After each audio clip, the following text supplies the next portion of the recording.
Welcome back, Tubal Views! Today I've got something I'm really excited about. Actually, I was going to show you a whole other video about doing paint, but let's focus on Restructure Marine for a second.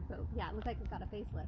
So we hit this with, I believe, compound, and then we use the Fire Glaze Plus, right? The coating? He's moving it back. That's fine. And it looks this good after a year. Yeah. A black cobalt. Yeah. Hee hee! Wow.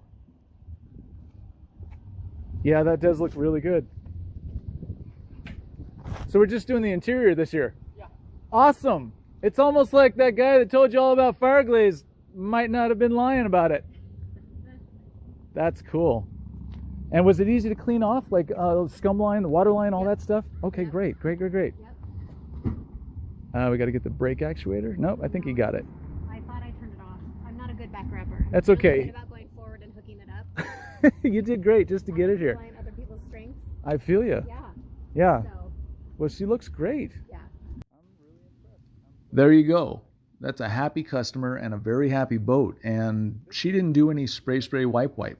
She did, however, keep it clean, but she didn't do any sort of maintenance with the surface. I might put a little bit more Fire Glaze Plus on the outside of the boat. It'll only take me about an hour to wipe it on and wipe it off, and she'll get another year out of this. And that's a happy customer. So if you guys haven't introduced yourselves to Restructure Marine and Fire Glaze Plus, now's your chance. There's no reason not to. Hello?